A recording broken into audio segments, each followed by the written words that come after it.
8 of the weirdest motorsport rules. Before we get started with today's video, we wanted to ask you all a quick question. Do you fancy winning a trip to the 2017 Formula 1 Etihad Airways Abu Dhabi Grand Prix? What about the chance to report on all the behind-the-scenes action and excitement from the season finale? Yeah?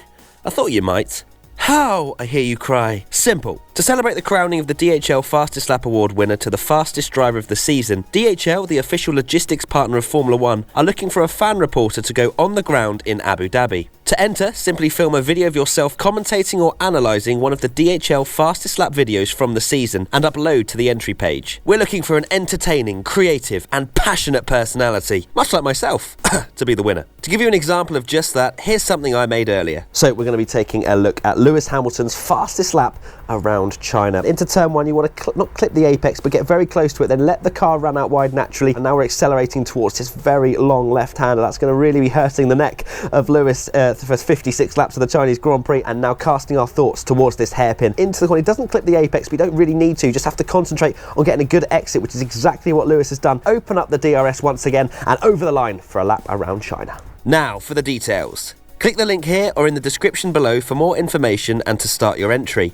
Terms and conditions apply. Easy, right? So, get to it. Well, after you've watched the rest of this video. 8 of the weirdest motorsport rules. Electric boost. Undoubtedly one of the weirdest rules in motorsport at the moment is Formula E's fan boost system, which gives fans the chance to directly influence the race itself. They vote for their favourite drivers and the 3 with the most votes get a power boost to use during the race. It's great to see Formula E doing something different, but there's no denying it's a strange and unique regulation. Double points finale. So this one is quite a recent F1 regulation. It only lasted one season after a huge amount of criticism from fans. For 2014, the final race in Abu Dhabi would be worth double the points of any other race, in a bid to keep the title fight going right to the end. It was very unpopular and was thankfully scrapped for the next season. Car swap. Up until 1958, F1 drivers were able to switch to their teammate's car if their own broke down. This would add complications to following the races back in the day and was also pretty unfair too. Imagine if that remained in F1 today. Sebastian Vettel jumping out of his broken Ferrari and taking over Kimi Raikkonen's car. Thankfully, it's been in the rubbish F1 rules bin for some time. Elimination qualifying. The F1 qualifying format has changed quite a lot over the years, but the elimination style system brought in for the start of 2016 went down as well as a lead balloon and did nothing to improve the show. Despite it bombing hard, it stayed for a second race before F1 saw sense, finally, and went back to the old format. Radio clampdown. This rule was brought in for good reason to stop F1 engineers from coaching the drivers and telling them how to handle the cars. But it all went too far and it brought a huge amount of confusion, with drivers asking mid-race for information and not understanding why they couldn't be told the answer. Fortunately, this confusing rule was binned altogether. 2014 nose regulations. Changes to front wing nose rules for the 2014 F1 season produced bizarre-looking cars. The tips of the nose had to be closer to the ground and with a smaller, lower cross-section at the tip too, producing some really ugly and Photoshop-worthy designs. This was resolved for 2015 to make them easier on the eye. From car to car. Electric battery technology in motorsport is still very new, so seeing drivers change cars during a Formula E race isn't all that surprising, but it's still an odd thing to watch. The batteries can't last a full race, so drivers have 2 cars to use and switch over at mid-distance. There's a minimum pit stop time so drivers don't gain or lose massively, but it's still a bizarre thing to see. Joker laps. Okay, so this has been in rallycross racing for some time, but the whole concept is a little strange. Each driver has to do a Joker lap, which is taking a slightly longer route per race. So why not just forget about it and get the drivers to race on the normal track for the whole time? It adds a bit of unpredictability, but it's still an odd rule to have in racing. Can you think of any other weird motorsport rules? Let us know in the comment section below. Remember to enter the DHL F1 Fan Reporter competition by clicking the link in the description. Good luck and maybe we'll see you in Abu Dhabi.